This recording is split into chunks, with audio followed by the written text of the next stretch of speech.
네, 더불어민주당 대선 후보들이 주말에도 전국 각지를 돌며 표심 잡기에 나섰습니다. 지역 순회 경선을 앞두고 전략 지역을 찾아 조직을 다지는 구상입니다. 한편 국민의힘에서는 윤석열, 최재형 후보를 겨냥한 다른 후보들의 견제가 본격화하고 있습니다. 윤 전 총장 지지율이 본격적인 정치 행보를 시작한 이후 처음 10%대로 떨어졌다는 여론조사 결과도 나왔습니다. 두 분과 함께 이 관련 내용들 하나하나 짚어보겠습니다. 유용화 한국외대 초빙 교수, 이종훈 정치평론가 자리하셨습니다. 두 분 어서 오세요. 네, 안녕하세요. 안녕하세요. 네, 먼저 민주당 경선 이야기부터 좀 해보겠습니다. 이재명, 이낙연 후보 모두 지역 현장 행보를 하고 있습니다. 이재명 후보는 오늘 강원도를 방문하고 내일 인천을 방문하게 되고요. 이낙연 후보는 어제 안동에 이어서 오늘은 대구, 경북 지역을 방문합니다. 아직 순회 경선을 앞두고 있는 상황에서 이렇게 민심 행보를 하고 있는 건데 전략적으로 봤을 때 어떻게 평가를 하고 싶으신가요? 강원도는 아무래도 이재명 지사가 그렇게 강한 지역이 아닐 거예요. 좀 취약 지역일 거예요. 그렇기 때문에 강원도에 가서 이제 얼굴을 보이면서 그쪽에 이제 조직을 다지는 일을 하게 될 테고요. 이낙연 후보 역시 이 대구 경북은 처음 간다 그러죠. 예비 후보 이후에 좀 등한시했던 것 같아요. 호남에만 집중하다가 호남을 집중적으로 공략했던 거죠. 그 선거 전략상. 그러다가 이제 대구에 가서 특히 이제 이재명 지사 태어난 고향인 안동도 가고 그쪽에서 이제 행보를 하는 건데요. 이거는 또 일반인들에게는 이제 감춰져 있지만 실제로 아마 선거인단 싸움이 치열할 겁니다. 이게 선거인단 조직 활동들이 꽤 들어가 있을 거예요. 대구, 경북, 강원도에 이런 부분들이 이제 이 후보자의 동선과 연결되는 타이밍을 아마 다 기획을 했겠죠. 캠프에서. 그래서 어떻게 결합시킬 또 어떻게 증복시킬 건가. 아무래도 지금 이제 선거나 홍보전에 이제 메시지전에 아주 집중돼 있는데 이 9월 초인가요? 하여튼 그 처음에 선거인단 선거를 합니다. 근데 그때 득표율과 또 순위, 득표수 다 밝힌다고 하잖아요. 굉장히 중요하죠. 아주 그날에 이제 기선인을 제압하느냐, 떨어지느냐 이게 굉장히 중요하기 때문에 아마 모든 후보들이나 캠프들이 그때 9월에 겨냥해서 처음 선거인단 그 선거수를 발표하는 득표율이라든가 득표수 이걸 발표하는 순위까지 발표하니까 이게 아마 집중적으로 전략하지 않을까 생각합니다. 어떻게 좀 평가하시는지 들어보겠습니다.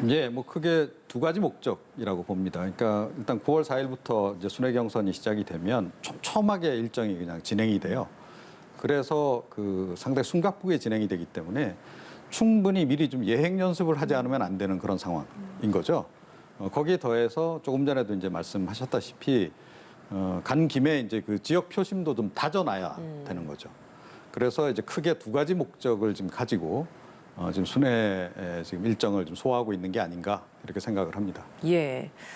뭐 경선에서 네거티브를 하지 말자 원팀 협약식도 열었습니다만 두 투톱이라고 할 수 있는 이재명, 이낙연 후보 간의 네거티브 공방은 좀 점점 가열되고 있는 것 같습니다.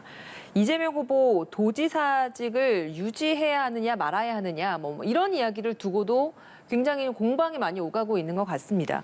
도지사직을 유지하는 게 특혜다 이렇게 주장하는 측면이 있는 반면에 뭐 책임을 다하는 것이다 그런 것이 아니다 정당한 것이다 이런 입장도 있는 것 같은데요. 교수님은 어떤 입장이십니까? 어떤 시각에서 보느냐에 상당히 달라질 것 같은데 이 도지사직 문제는 원희룡 지사가 자기가 사퇴하면서 이게 시발이 됐던 거죠. 그러다가 이제 민주당의 이상민 선거위원장이 이제 어느 라디오 방송에 나가서 이재명 지사를 도지사직을 하는 거 적절치 않다 그러는데 다른 측면도 있어요. 실제로요. 그러니까 오늘도 어젠가요 김두관 후보가 자기가 이제 경남지사 할 때 도지사를 그만뒀잖아요. 그러면서 여러 가지 논란이 있었는데 그 문제에 대해서 자기는 굉장히 후회스럽고 반성한다. 도지사직을 그만둔다라는 것은 도민에 대한 책임 문제, 선거에서 뽑혔기 때문에 도민들이 요구하고 도민들의 결정에 의한 것이지 다른 선거에 나간다 그래서 도지사를 그만둔다는 것은 굉장히 책임성의 문제가 있다라는 얘기를 했어요. 그 측면도 굉장히 중요하죠. 왜냐하면은 지금 이재명 지사가 만약에 경기도지사의 행정직을 소홀히 한다 그러면은 문제가 좀 되죠. 그리고 또 예를 들면 도지사직을 유지하면서 도에 있는 공무원들을 선거에 활용한다든가 아니면은 도의 예산을 자기 선거운동에 쓴다든가 이렇게 되면 상당히 문제가 되고 그거는 시비가 되지만 이재명 지사는 자기는 경기도 도지사직을 끝까지 완수할 것이고 그리고 책임 있게 하겠다. 그리고 실제로 방역 문제에 대해서 뛰어다니고 있고요. 예. 이런 점들을 봤을 때는 좀 다른 측면이 분명히 있는 것이죠. 그래서 그런 측면에서 봤을 때 원희룡 지사가 예를 들면 자기가 이거 보험 아니냐, 그러니까 끝나고 나서 지게 돼도 이거 하는 거 아니냐 보험이라 그러는데 사실상 뭐 지금 지방선거가 내년 6월입니다. 그래서 얼마 안 남았기 때문에 보험 같은 내가 얼마 보험이라고 예. 생각이 들지 않고요. 어떻게 보면은 청산주의적 성격도 있어요. 지금 예를 들면 그만둔다, 도지사를 던진다라는 것은 청산주의적 성격과 함께 자기가 훨씬 더 자유로우잖아요. 프리하지잖아요. 선거운동을 더 자유롭게 할 수가 있는 것이죠. 이런 도지사에 대한 책임성과 달리 자유롭게 하면서 이거를 마치 내가 이걸 했기 때문에 뭐 나는 보험도 안 들고 이렇게 한다라는 것은 다른 측면에서 공격당할 요소도 있다. 그렇게 제가 말씀드립니다. 그럼 유 교수님께서 생각하시기에는 책임감 있는 결정이다. 뭐 이쪽에 더 무게를 두신다는 그러니까 겁니까? 예를 들면 제가 경기도민이라 그러면 예.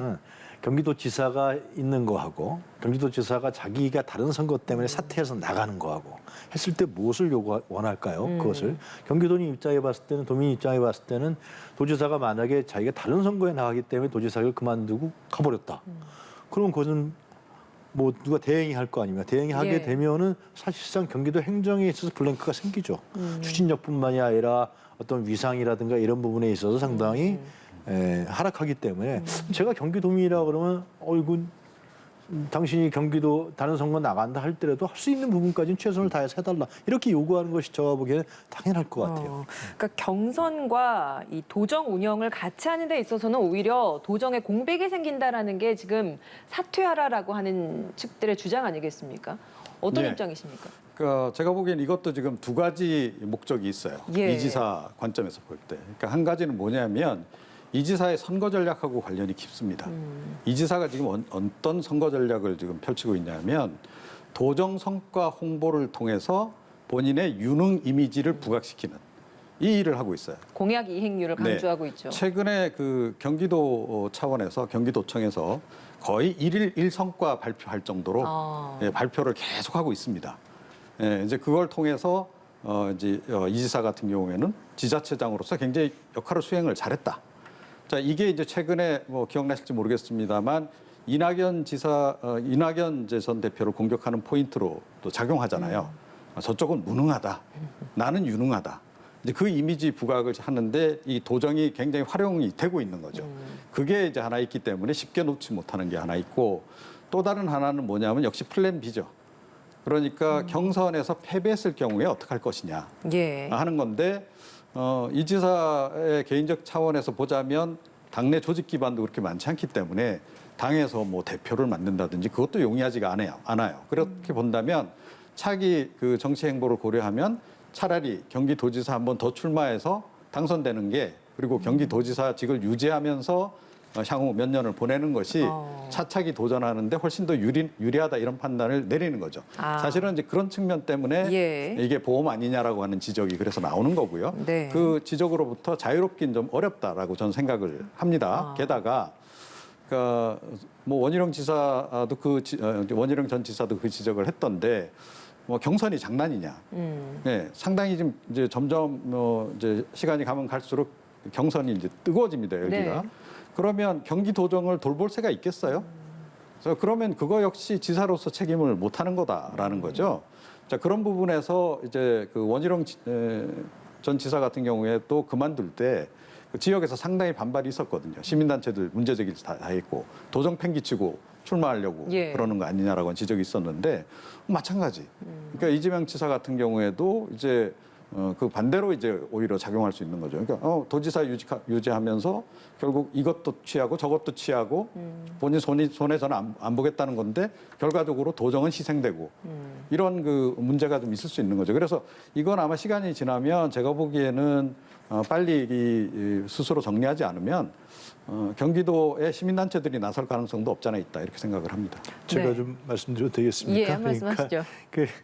원희룡 지사 말씀했듯이 그 지사직을 그만둘 때 제주 지역의 시민단체들이 왜 도정을 팽개치고 나가느냐, 기간이 이렇게 남았는데 그런 부분에 대한 공격이 분명히 있는 것이죠. 그리고 이제 공약 이행률을 얘기하셨는데 그거는 과거형이지 현재 진행형이 아니거든요. 현재의 이재명 지사가 하고 있는 행정에 대한 부분들에 대한 이행률이 아니라 과거에 예를 들면 성남시장이라든가 경기도 지사를 할 때의 공약 이행률이 이렇다. 90%가 넘었다. 그리고 전국의 지자체의 평가가 상당히 우수했다. 이런 부분들을 얘기한 것이죠. 그리고 이제 그 패배했을 경우 보험이라는 건데 제가 아까도 말씀드렸지만 지방선거 얼마 안 남았습니다. 실제로. 지방선거를 한 번 더 도전하려고 그러는 게 아니냐 뭐 이런 말씀하시는 것 그거는 같은데. 경소에서 예를 들면 이번에 선거 도지사직을 그만두고 그만둔다.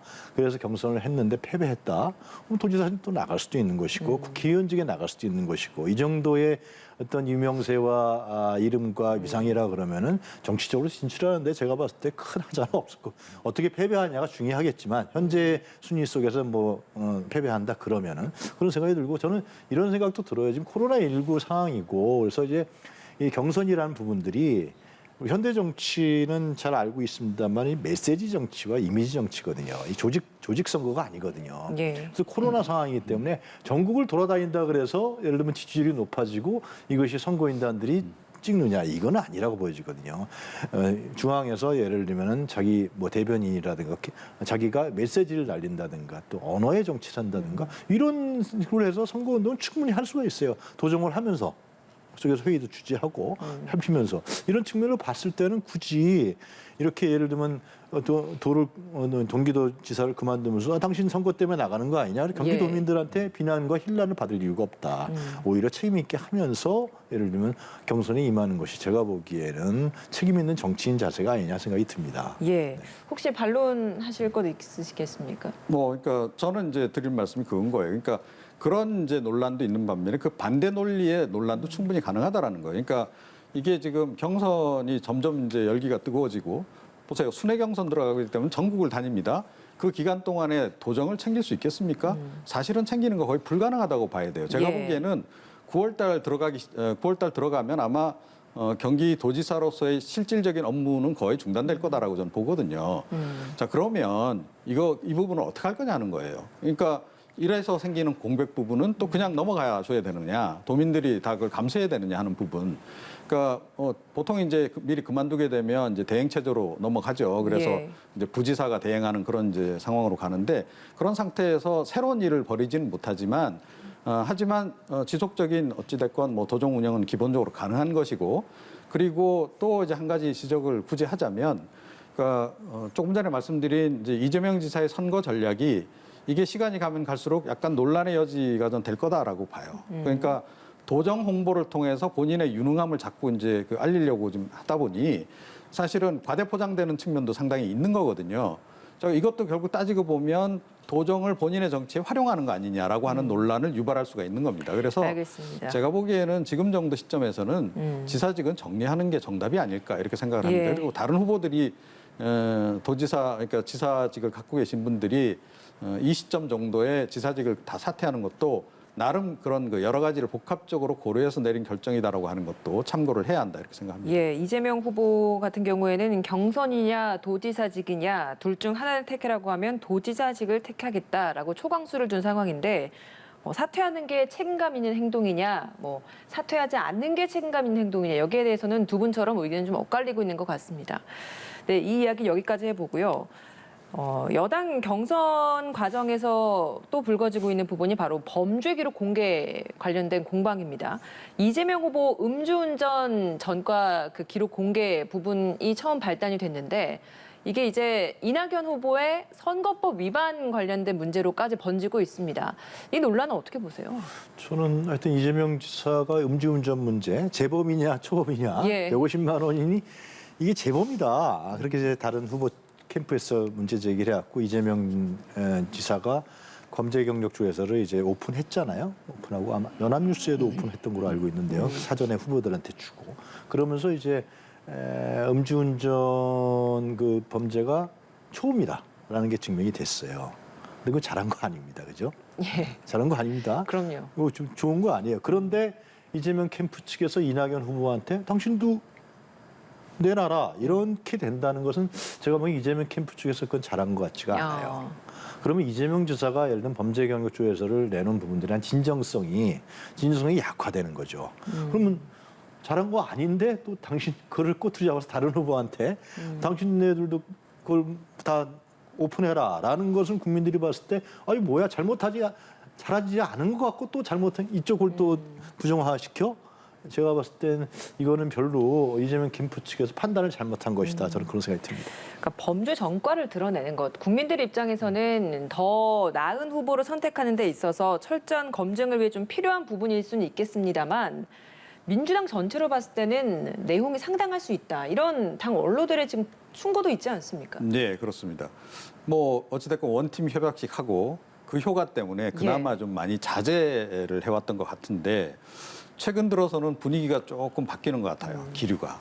그래서 인신공격성 이제 그 네거티브 전략도 지금 마구 사용하는 단계로 지금 접어든 게 아닌가. 근데 이게 제가 보기엔 이제 초입 단계 같아요. 점점 가열될 가능성이 높아요. 이게 처음 누가 하느냐의 문제지 한 사람이 시작을 하게 되면 이건 뭐 점차 불이 붙을 수밖에 없는데 제가 보기에는 거의 지금 진흙탕 싸움으로 좀 들어가는 단계로 지금 가고 있다라고 좀 생각을 하고요. 그러니까 네거티브 공세를 펼칠 때 그러니까 그 역효과에 대해서 늘 고려를 해야 됩니다.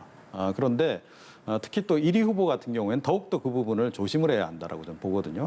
통상적으로 1위 후보가 역으로 네거티브 공세를 펼치는 일은 그렇게 흔치 않습니다. 그러니까 네거티브 공세를 받았을 때 적극 대응하고 해명하고 이런 건 하지만 그걸 뒤집어서 되치기 하는 식으로 공격을 한다거나 이런 건 잘 안 해요. 왜냐하면 그래도 1위 후보고 약간 여유가 있기 때문에 그리고 자칫 잘못하면 네거티브 공세를 펼치는 순간 그러니까 이렇지 않습니까? 상대방에게 요구를 하다 보면 내 입도 자연스럽게 이렇게 더러워질 수밖에 없는 그런 부분이 있어요. 그리고 이게 유권자들이 그렇게 인식을 해요. 네거티브 공세를 자꾸 하게 되면 그 후보자에 대한 이미지가 약간 나빠집니다. 그런 부분을 좀 고려를 해서 제가 보기에는 아직까지는 상당히 여유 있게 앞서가고 있는 그런 국면인데 왜 저렇게 과민하게 반응을 할까? 제가 보기에는 이재명 지사 측이 좀 과도하게 지금 그 반응을 보이는 게 아닌가 이렇게 생각을 합니다. 알겠습니다. 민주당 경선 이야기 여기까지 해보고요. 이번에 야권 경선 이야기를 해볼게요. 야권 경선 이야기는 좀 지지율 여론조사 결과를 가지고 질문을 드려보겠습니다. 8월 첫째 주 한국갤럽의 여론조사 결과입니다. 보면 윤석열 후보가 19%입니다. 처음으로 대선에 출마를 하겠다라고 이야기를 한 이후 처음으로 이렇게 20% 아래로 떨어진 10%대의 여론조사 결과가 나온 겁니다. 어떤 요인이 가장 크게 작용했다고 보세요? 최근에 실현 문제가 크죠. 왜냐하면 서울과 수도권에서 큰 폭으로 하락을 했더라고요. 그쵸. 오피니언 층이라고 하는 서울 쪽에서 하락한 게 아마 윤석열 전 총장에는 치명적일 거예요. 근데 사실 상식적이지 않았잖아요. 발언 자체가. 후쿠시마 원전 발언이라든가 또 각종 지금 나와 있는 세금 문제, 세금이 뭔지도 정확히 모르는 것 같고 또 페미니즘 얘기인데 페미니즘이 제가 봤을 때 페미니즘이 뭔지도 정확하게 모르는 것 같고 또 후쿠시마 원전 폭발이 정확하게 무엇인지도 모르는 것 같고 그 뭐 지진과 해일이라고 그랬는데 원전이라는 건 지진과 해일에도 불구하고 안전하게 설계해야 되는 거거든요. 우리나라도 마찬가지죠. 그러한 기본적으로 상식에 벗어나는 그 언어들이 나오니까 국민들 입장에 봤을 때는 뭐야 저 사람. 문재인 정부에 가장 강력하게 반대 메시지를 내놓으면서 검찰총장 하면서 그렇게 했던 사람인데 그럼 문재인 정권을 대신하겠다고 나온 거 아니겠어요? 실제로?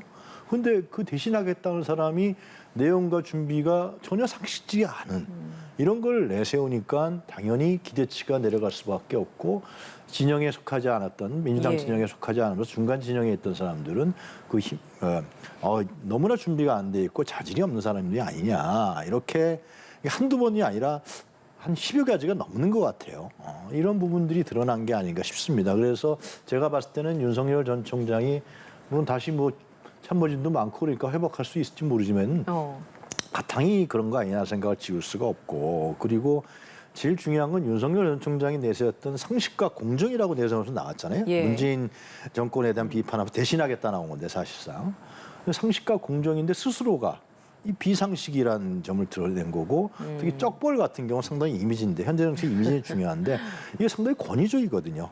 아주 권위적인 느낌. 그러니까 특권이라는 느낌을 지울 수가 없어요. 검찰총장을 검찰에서 오랫동안 생활하셨는지 모르지만은 생명하복이라든가 위계질서에 익숙해서 그런지 이런 부분들이 사실상 자기가 내세웠던 상식과 공정에 반하는 자기가 내세웠던 상식과 공정을 형이화시키는 문재인 정부를 공격했는데 스스로가 이 사실상 형이화되는 이런 결과를 나타내지 않았나 저는 그렇게 생각합니다. 알겠습니다.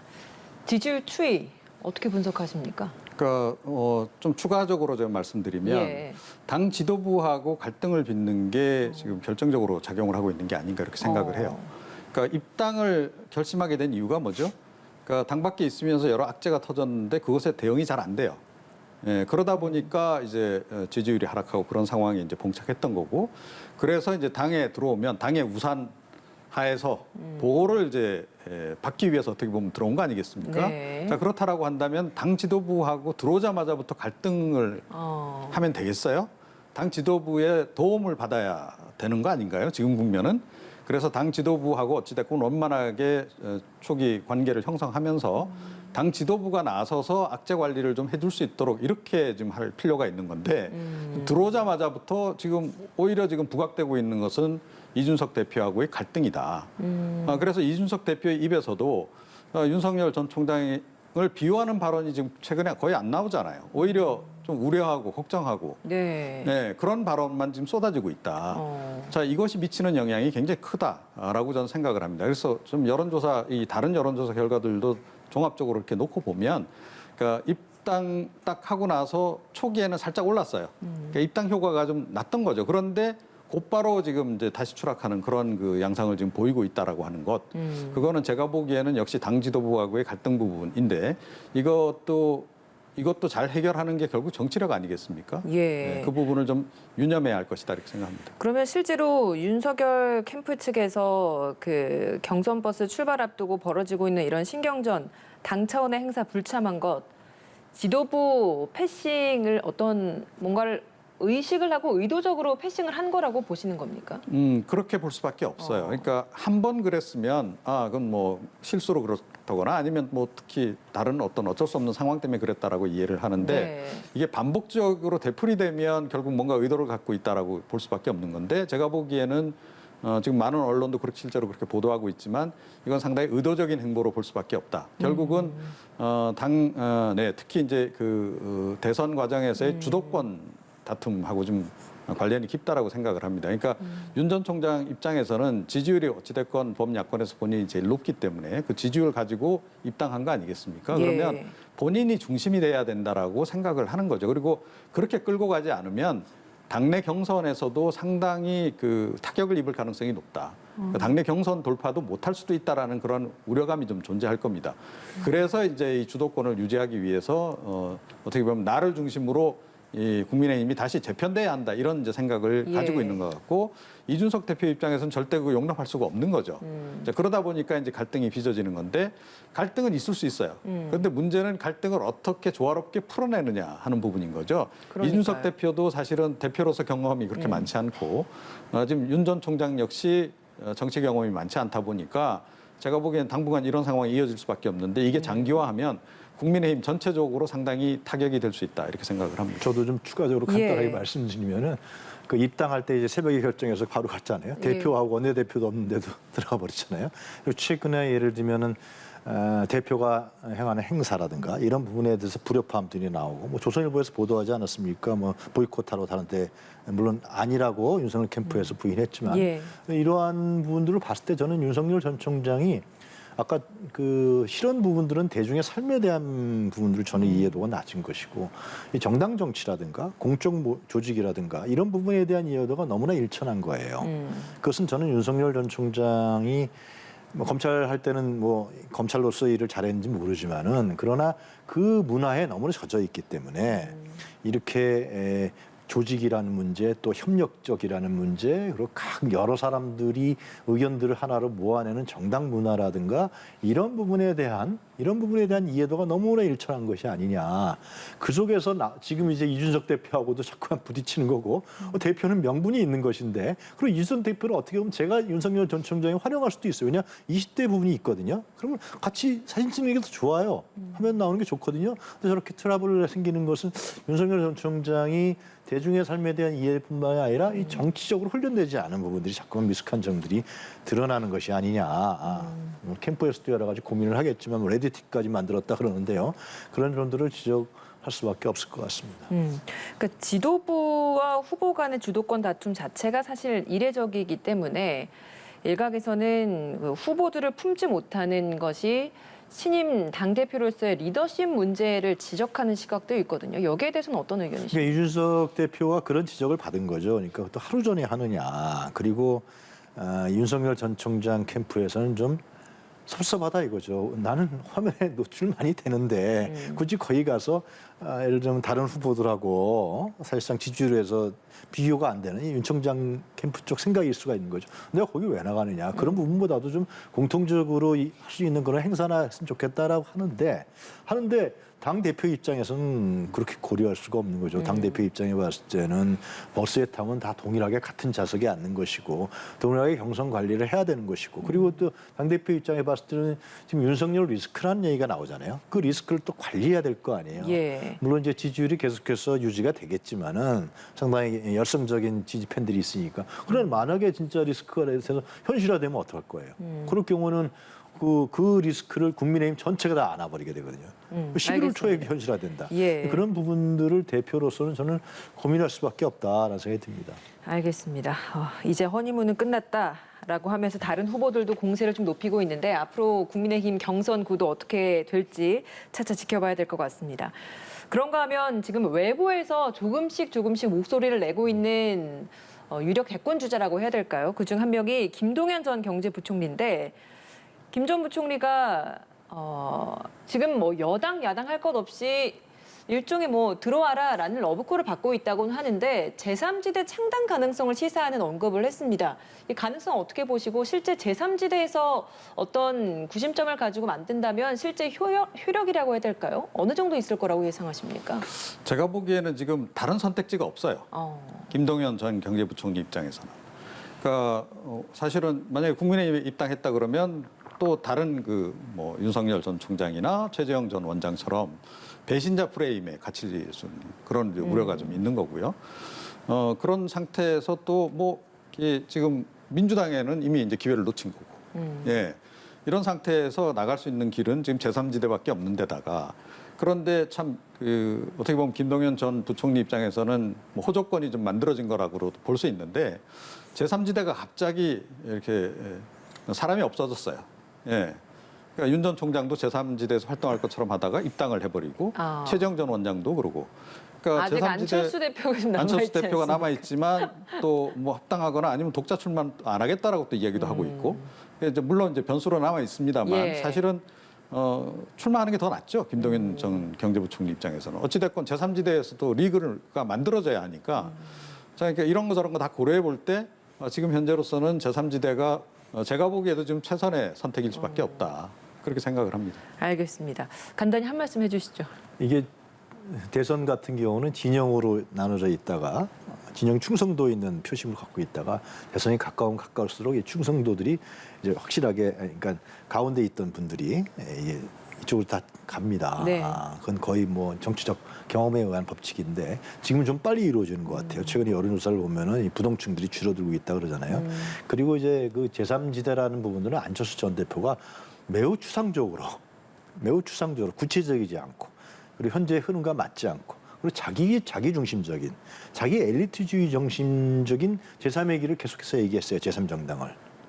그러니까 국민들 입장에 봤을 때는 무엇인지 실체가 없는 거예요. 그걸 안철수 대표 확실하게 보여줬어요. 그렇기 때문에 저는 김동연 전 부총리가 뭐 중도다 아니면 뭐 제3정당에다 얘기하는 부분들이 국민들에게 호소력이 전혀 없다. 저는 그런 생각이 들고 예. 김동연 전 부총리 자기의 위치에서 지금 얘기를 하는 것이지 자기의 정치적 생명에서 얘기하는 것이지 현재의 국민적인 어떤 요구나 이해 또 정치 현실에서 그것을 수용하는 것 같지는 않다. 그렇게 말씀드릴 수 있습니다. 알겠습니다. 유용화 한국외대 초빙 교수 이종훈 정치평론가와 함께 정치권 소식들 짚어봤습니다. 오늘 말씀 고맙습니다.